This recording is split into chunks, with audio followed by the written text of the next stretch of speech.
Hello students. तो कल हमने पढ़ा था अपने यहाँ financial management chapter number 9 class 12 का, राइट, बिजनेस स्टडीज़ का। आज हम उसे ही कंटिन्यू करने जा रहे हैं आगे का। तो गाइज आज हमने कहाँ से स्टार्ट करना है? हमने शुरू करना है फाइनेंशियल डिसीजन का next part, that is financing decision. Okay, तो हमने कल क्या पढ़ा? हमने पढ़ा कल फाइनेंशियल मैनेजमेंट के रोल्स, उनके फंक्शंस और मीनिंग पढ़ा हमने। फाइनेंस की क्यों रिक्वायरमेंट होती है वो हमने जो बेसिक था वो वहाँ देख लिया था फर्स्ट वाले पार्ट में। तो अगर आपने इससे पहले वो वीडियो नहीं देखी है तो आप पार्ट 1 देखिएगा एंड देन इस वीडियो को देखना शुरू करिएगा।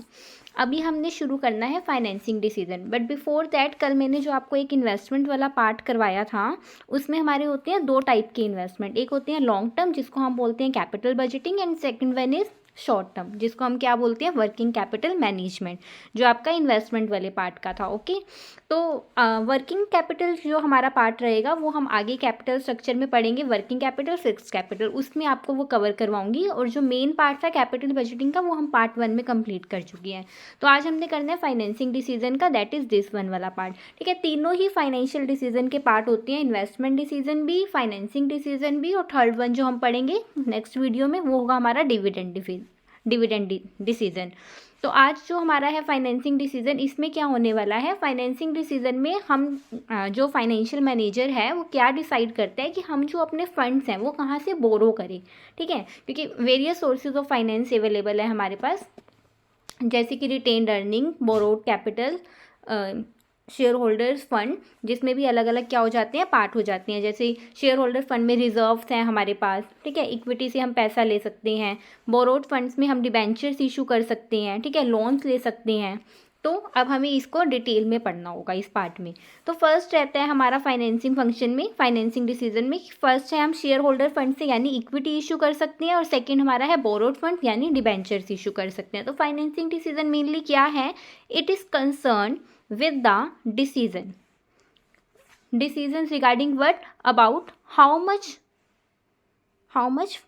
fund to be raised from which source. Here fund, ठीक है, how much fund is to be raised from which fund, किस फंड से कितना कितना पैसा हम ले सकते हैं।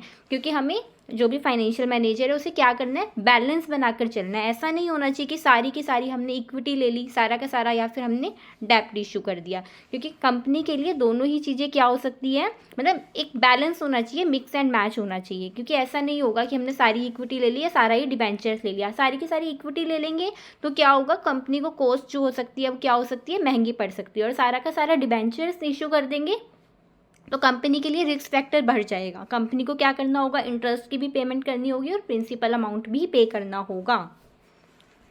Next one is different sources are compared according to their cost and risk factor. देखिए, अब जितने भी सोर्सेज हैं, मैंने अभी बताया कि ना तो हम इक्विटी इशू कर सकते हैं पूरी की पूरी और ना ही डिबेंचर्स को इशू कर सकते हैं। तो हमें क्या करना होगा, कॉस्ट और रिस्क को देखते हुए अपना क्या करना होगा, फाइनेंसिंग डिसीजन लेना होगा कि हम कितनी कॉस्ट लगाना चाहते हैं और कितना हमारी कंपनी जो है रिस्क उठाने के लिए एबल है। तो फर्स्ट है कॉस्ट ऑफ डेब्ट, that is less than the cost of equity. क्या मतलब है इस चीज़ का? देखिए, जब भी हम डिबेंचर्स को इशू करते हैं ना तो उसकी कॉस्ट नो डाउट हमें कम आती है, लेकिन जो इक्विटी है वो हमें क्या पड़ता है, थोड़ा महंगा पड़ता है। ऐसा क्यों होता है? मेन रीज़न आपको यही इसी पॉइंट में यही चीज़ एक्सप्लेन करनी है कि वाई कॉस्ट ऑफ डेब्ट is less than the cost of equity. तो इसके देखिए 2 पॉइंट्स हैं जो कि आपको अच्छे से पढ़ने होंगे कि डेब्ट क्यों जो है, डेब्ट की कॉस्ट क्यों जो है कम आती है कंपैरेटिवली टू इक्विटी। देखिए, फर्स्ट जो रीज़न होता है इसका डेब्ट की कॉस्ट कम आने का, सबसे पहले है it is a second reason यहाँ लिखा हुआ है मैंने, इंटरेस्ट पेड ऑन डेब्ट as a deductible expense can be use as a deductible expense for computation of tax liability. Here it is, ठीक है। क्या मतलब है इस लाइन का? यहाँ पर ये कहना चाह रहे हैं कि डिबेंचर्स होल्डर को जब भी कंपनी इंटरेस्ट पे करती है, राइट, डिबेंचर्स इशू, सबको पता है कि इक्विटी में हमें डिविडेंड पे करना होता है और डिबेंचर्स इशू करते टाइम हमें उन्हें इंटरेस्ट की पेमेंट करनी होती है। तो कह रहे हैं जब भी हम डिबेंचर्स इशू करती है कंपनी और उन्हें इंटरेस्ट की पेमेंट करते हैं तो वो हमारा एज एन एक्सपेंस काउंट होता है कि कंपनी ने कुछ खर्चा करा है, और जब भी हम अपने टैक्स लाइबिलिटी निकालेंगे ठीक है, जो भी हमारी इनकम होगी कंपनी की, तो हम एज एन एक्सपेंस उसको क्या कर सकेंगे, माइनस कर सकेंगे कि ये हमारा इंटरेस्ट दिया, ये हमारा खर्चा है, हमने क्या कर दिया, इसको रिड्यूस कर दिया। तो हमारी टैक्स लाइबिलिटी, लाइक अगर हम 10,000, एक कंपनी 10 करोड़ रुपीज़ कमा रही है, उसने इंटरेस्ट की पेमेंट करी है 10 लाख रुपीज़ या 50 लाख रुपीज़, तो वो क्या हो जाएगा, उसकी इनकम में से माइनस हो जाएगा। तो अब जो कंपनी की टैक्स लाइबिलिटी है वो क्या हो जाएगी, कम हो जाएगी। ठीक है, तो एक तो ये बेनिफिट हो जाता है कंपनी को डेब्ट इशू करते टाइम। लेकिन इक्विटी में ऐसा कोई बेनिफिट नहीं मिलता है। अगर हम डिविडेंड पे कर रहे हैं तो एज एन एक्सपेंस उसको हम माइनस नहीं कर सकते हैं, तो हमारी टैक्स लाइबिलिटी वहाँ पर कम नहीं होती है। और सेकंड रीज़न है because debenture holder take less risk as they get fixed interest rate. ठीक है, क्लियर हो रहा है ना आपको? नहीं तो मैं ये सब रिमूव कर देती हूँ ताकि आप इसको पढ़ सको। इस पॉइंट को पढ़िए, because debenture holder take less risk they get fixed interest rate. क्योंकि डिबेंचर होल्डर का जो रेट होता है वो पहले इशू के टाइम पे हम क्या कर देते हैं, फिक्स कर देते हैं कि हाँ आपको 8% ही मिलेगा, 10% ही मिलेगा, 12% ही मिलेगा। ओके, तो इसमें क्या है, उनको फिक्स्ड रिटर्न मिलना ही मिलना है, वेदर कंपनी जो है प्रॉफिट में जाए, वेदर कंपनी लॉस में जाए। तो उनका तो रेट फिक्स हो गया ऑलरेडी, तो इसलिए भी उनको जो उनकी जो कॉस्ट पड़ती है वो कम पड़ती है, क्योंकि वो रिस्क तो उठा ही नहीं रहे हैं। उन कंपनी को प्रॉफिट हो रहा है चाहे लॉस हो रहा है, उनको उनका पैसा मिल रहा है, उनको फिक्स्ड इंटरेस्ट मिल रहा है, चाहे वो 8% है चाहे वो 12% है। तो उन्होंने कोई रिस्क नहीं लिया, इसलिए जो वो कॉस्ट है वो क्या होगी, उनकी कम हो जाएगी। ठीक है, क्योंकि अगर हम देखिए इक्विटी वाला सारे लॉस उठाते हैं, ठीक है, क्योंकि अगर कंपनी को लॉस हुआ तो इक्विटी को कोई डिविडेंड पेमेंट नहीं होगी। तो जो इक्विटी वाले हैं वो क्या कर सकते हैं, अपना जो एक्सपेक्टेशंस है वो हाई रखते हैं कंपनी से, लेकिन जो डिविडेंड वाले हैं वो रिस्क लेने को बिल्कुल भी रेडी नहीं है, तो उनकी जो कॉस्ट पड़ती है कंपनी को वो कंपैरेटिवली कम पड़ जाती है। इसलिए हम कहते हैं कि जो डिबेंचर्स हैं वो इक्विटी वालों से क्या है, कंपैरेटिवली चीपर सोर्स है। लेकिन सिर्फ कॉस्ट ही तो नहीं देखेंगे ना, अभी हमने ऊपर पढ़ा कि हमें कॉस्ट के साथ साथ रिस्क फैक्टर को भी कंसीडर करना है। और रिस्क किस में ज़्यादा होता है, ऑब्वियसली डिबेंचर्स इशू करते टाइम। तो अगर हम कहें कि हाँ अगर हमें डिबेंचर्स की कॉस्ट ईजी पड़ रही है, सस्ती पड़ रही है, चीपर पड़ रही है, तो सारा का सारा डिबेंचर्स इशू कर लो, हम इक्विटी में जाए ना। लेकिन ऐसा नहीं होगा, क्योंकि अगर हम रिस्क फैक्टर की बात करें तो डिबेंचर्स में रिस्क फैक्टर क्या हो जाता है, बहुत हाई हो जाता है। ठीक है, मैं स्लाइड निकाल के दिखा देती हूँ आपको। यहाँ पर देखिए, डेप्ट is more risky for a business. डेप्ट जो है कंपनी के लिए ज़्यादा रिस्की पड़ जाता है। क्यों रिस्की पड़ जाता है, क्योंकि डिबेंचर होल्डर्स के पास एक राइट होता है जो इक्विटी वालों के पास नहीं होता। वो राइट क्या है, वो राइट ये है कि अगर कंपनी इंटरेस्ट की पेमेंट या फिर उनके प्रिंसिपल अमाउंट की पेमेंट नहीं कर पा रही है तो वो कोर्ट में क्या कर सकते हैं, केस फाइल कर सकते हैं कंपनी के अगेंस्ट जाके। तो payment of interest and principal amount is compulsory. तो कंपनी को क्या हो जाता है, उनका पेमेंट अमाउंट, उनकी प्रिंसिपल अमाउंट की पेमेंट करना और उनके इंटरेस्ट के अमाउंट की पेमेंट करना यहाँ कंपल्सरी हो जाती है। ऑब्लिगेशन है ये कंपनी पे कि कंपनी को चाहे कितना ही नुकसान हो रहा हो हमें ये पे करना ही करना है। ठीक है, चाहे यहाँ पर उनको अपनी पर्सनल एसेट्स को भी क्यों ना बेचना पड़े, यानी जो बिजनेस के अलावा उनके पास जो उनकी पर्सनली प्रॉपर्टी है, पर्सनल एसेट्स हैं, चाहे वो उनको सेल करके इनकी पेमेंट करें। सेकेंड है debenture holder can sue the company in case of any default in payment. ठीक है, यानी अगर हम पेमेंट नहीं कर रहे हैं तो ऐसा नहीं है कि डिबेंचर होल्डर के पास कोई राइट नहीं है, उनके पास तो राइट है। वो क्या कर सकते हैं, कोर्ट में कंपनी के अगेंस्ट केस फाइल कर सकते हैं। इसलिए क्या है, बहुत ज़्यादा रिस्कियर हो जाता है, किसके लिए, कंपनी के पार्ट पे। तो इसलिए हम सारे के सारे डिबेंचर्स ना इशू करके इक्विटी का भी पार्ट अपने पास, इक्विटी को भी इशू करते हैं, as a source of finance लेकर चलते हैं। ओके, तो एक टर्म आती है यहाँ पर, दैट इज़ फाइनेंशियल रिस्क। ठीक है, यहाँ पढ़िए फाइनेंशियल रिस्क क्या होता है।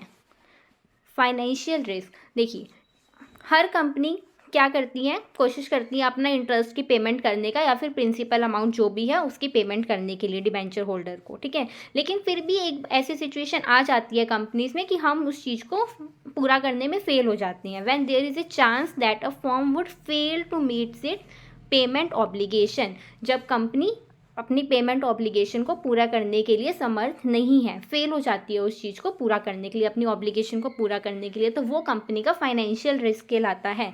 तो फाइनेंशियल रिस्क क्या है, जब हम इंटरेस्ट की पेमेंट नहीं कर पा रही है कंपनी या फिर प्रिंसिपल अमाउंट की पेमेंट डिबेंचर होल्डर्स को नहीं कर पा रही है, तो इसी टर्म को हम छोटा सा एक टर्म है फाइनेंशियल रिस्क बोलते हैं। ठीक है, तो कंपनी के लिए फाइनेंशियल रिस्क क्या है, when there is a chance that a firm would fail to meet its payment obligation that is interest and principal amount, तो this term is called financial risk. Simple है, I hope ये आपको clear हुआ होगा।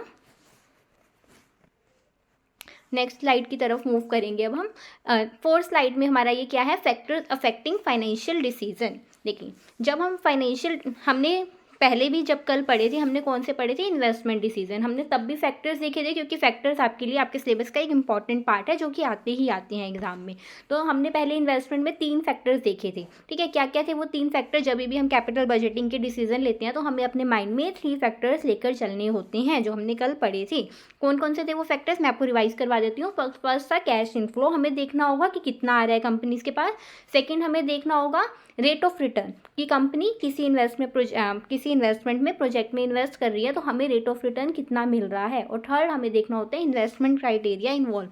इसमें होता था different techniques थी, जिसमें हमें नंबर ऑफ कैलकुलेशंस लगानी होती थी कि कितना रेट ऑफ रिटर्न आएगा, कितना इन्वेस्टमेंट आएगी, कितना इन्वेस्टमेंट एज ए हमें पैसा लगाना होगा, कितना रिस्क है उस इन्वेस्टमेंट में। तो वो सारे फैक्टर्स को हमें ध्यान में रखते हुए डिसीजन लेना होता था।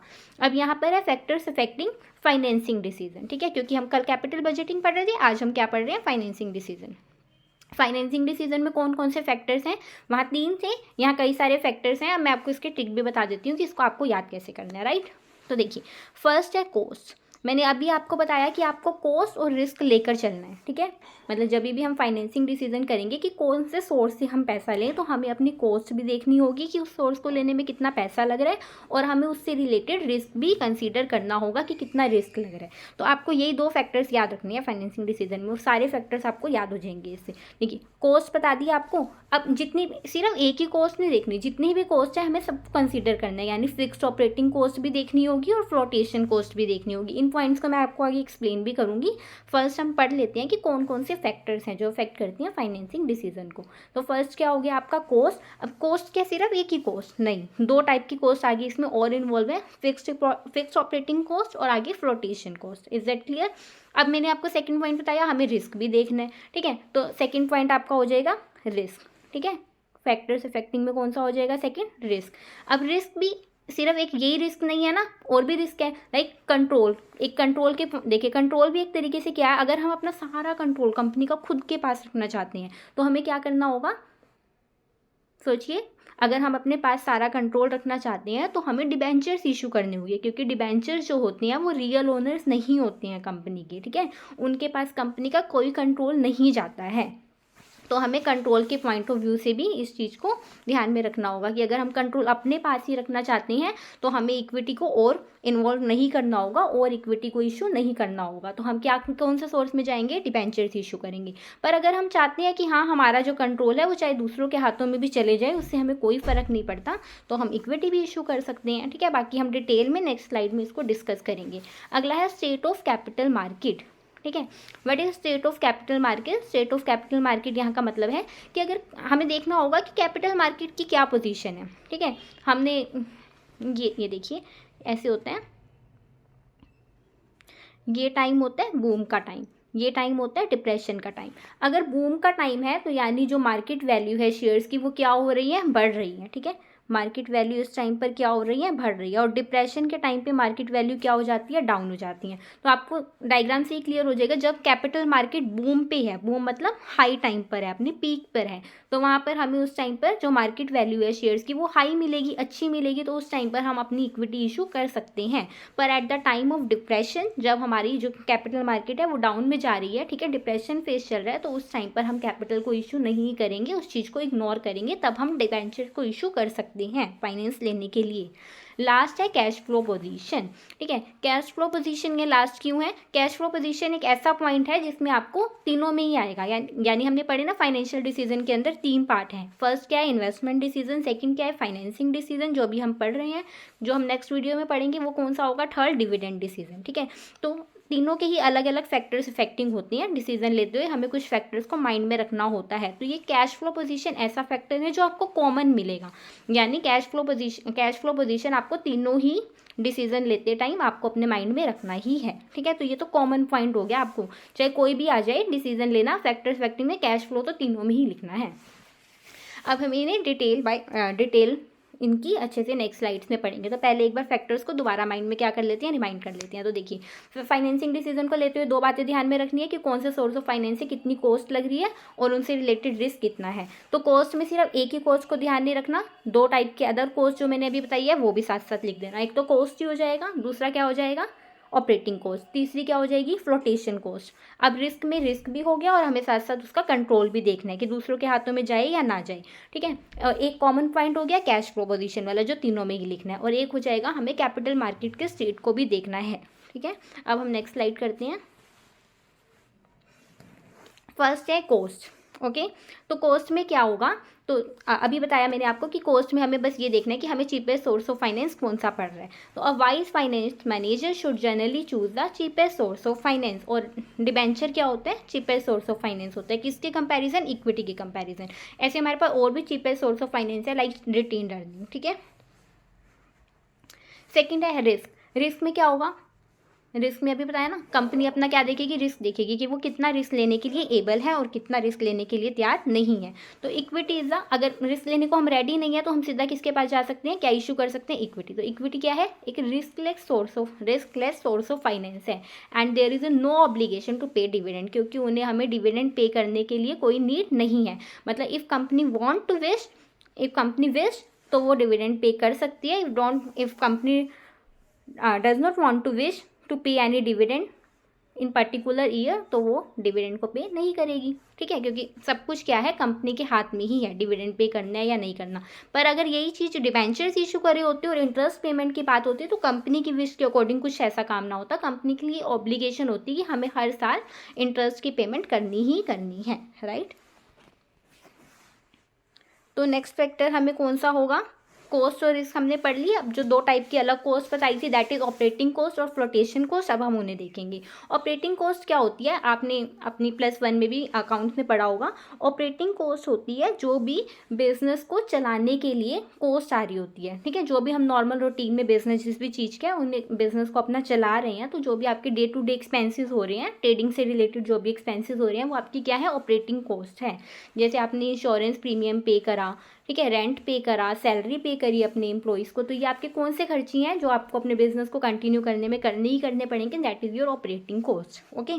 तो अब देखिए अगर ऑपरेटिंग कॉस्ट ये आपकी हाई आ रही है, ठीक है, आपकी ऑपरेटिंग कॉस्ट क्या पड़ रही है, हाई, तो आप डिबेंचर्स को इशू कम करेंगे या फिर इग्नोर करेंगे उस केस में। ऐसा क्यों, इग्नोर क्यों करना है, क्या है ये ऑपरेटिंग कॉस्ट हाई आ रही है तो डिबेंचर को कम की तरफ मैंने साइन कर दिया, क्या है इसका मतलब, कम का मतलब है कि अगर ऑपरेटिंग कॉस्ट हाई आ रही है तो डिबेंचर उस केस में हमें कम इशू करने हैं। क्यों कम इशू करनी है, इसको ध्यान से सुनिएगा। देखिए अगर आपके नॉर्मल खर्चे हाई आ रहे हैं, आप उन्हें ही पूरा नहीं कर पा रहे हैं, ठीक है, या फिर पूरा कर पा रहे हैं, मान लीजिए, मतलब बस ये है कि ऑपरेटिंग कॉस्ट हाई आ रहे हैं, तो आप जो डिबेंचर्स पे इंटरेस्ट पे करना है और प्रिंसिपल अमाउंट पे करना है, आप उसका बर्डन अपने सिर पे नहीं ले सकते क्योंकि आपके ऑलरेडी ऑपरेटिंग कॉस्ट बहुत हाई है, ठीक है। तो जब हमें इंटरेस्ट और पे करना होता है ना, इंटरेस्ट और प्रिंसिपल अमाउंट, तो उसको हम बोलते हैं fixed cost, sorry financing cost. क्या बोलेंगे, फाइनेंसिंग कॉस्ट। दोबारा बता रही हूँ, जब हम इंटरेस्ट की पेमेंट करते हैं डिबेंचर होल्डर्स को तो वो आपकी होती है फाइनेंसिंग कॉस्ट। कौन सी कॉस्ट है वो, आपकी फाइनेंसिंग कॉस्ट। तो अगर आपके ऑपरेटिंग कॉस्ट हाई आ रहे हैं तो हम अपनी फाइनेंसिंग कॉस्ट को भी उस टाइम पर बढ़ा नहीं सकते हैं, ठीक है। इसलिए आपको अपने डिबेंचर उस टाइम पर कम रखने होंगे। और सेकंड, अगर आपके ऑपरेटिंग कॉस्ट कम आ रही है तो आप डिबेंचर्स को इशू कर सकते हैं क्योंकि आपके नॉर्मल खर्चे क्या हैं, वो कंपैरेटिवली कम है, तो आप यहाँ पर डिबेंचर्स इशू कर सकते हैं और उन्हें इंटरेस्ट की पेमेंट ईजिली कर पाओगे, ओके, ठीक है। नेक्स्ट पॉइंट है फ्लोटेशन कॉस्ट, ठीक है। ऑपरेटिंग कॉस्ट हो गई हमारी, अब हम पढ़ेंगे फ्लोटेशन कॉस्ट। तो सबसे पहले तो माइंड में ध्यान रखिएगा कि ऑपरेटिंग कॉस्ट क्लियर हो गई। फ्लोटेशन कॉस्ट क्या होती है, फ्लोटेशन कॉस्ट होती है जब भी हम कोई सोर्स ऑफ फाइनेंस से पैसा लेते हैं, ठीक है, तो उसको रेज करने पे जो हमारे खर्चे होती हैं, ठीक है। लाइक अगर मैं शेयर होल्डर्स इक्विटी इशू कर रही हूँ तो मेरे को अपने प्रोस्पेक्टस भी बनाना पड़ेगा, ठीक है। प्रोस्पेक्टस भी एक इशू करना होगा जिसमें मैं अपनी कंपनी की सारी डिटेल्स लिखूंगी, ओके। तो कॉस्ट ऑफ रेजिंग फंड्स, तो फ्लोटेशन कॉस्ट क्या है, फंड्स को रेज करने के लिए जो आपकी एक्स्ट्रा कॉस्ट आ रही है वही आपकी होती है फ्लोटेशन कॉस्ट। जैसे एडवर्टाइजमेंट करनी पड़ेगी आपको, ये अच्छा एग्जांपल है, cost of advertisement, prospectus issue करना होगा, प्रिंट करवाना होगा, तो ये आपके क्या है, फ्लोटेशन कॉस्ट है। तो अगर किसी सोर्स से किसी सोर्स ऑफ फाइनेंस में अगर आपकी ये कॉस्ट ऊपर आ रही है, फ्लोटेशन कॉस्ट ज़्यादा लग रही है, आपको एडवर्टाइजमेंट ज़्यादा करनी पड़ रही है, ठीक है, तो आपको उस टाइम पर वो सोर्स ऑफ फाइनेंस का यूज़ नहीं करना चाहिए, क्योंकि हमें अपनी फ्लोटेशन कॉस्ट को कम रखना है। तो if flotation cost of any source is high, ठीक है, then the source is less attractive, तो वो सोर्स आपका कम अट्रैक्टिव होगा, आपको उस सोर्स में नहीं जाना है। अगर फ्लोटेशन कॉस्ट कम आ रही है किसी सोर्स में तो आप उस सोर्स का यूज़ कर सकते हैं। ठीक है, हो गया क्लियर?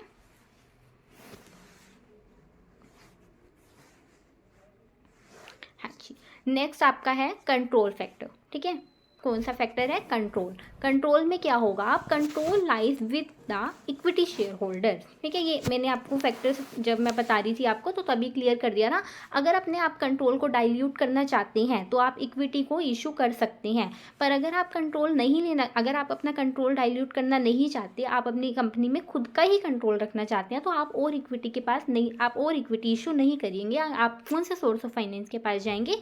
आप डिबेंचर्स इशू कर सकते हैं या अदर किसी भी सोर्स ऑफ फाइनेंस से आप पैसा ले सकते हैं, पर आप उस टाइम पर इक्विटी इशू नहीं करेंगे। Is that clear?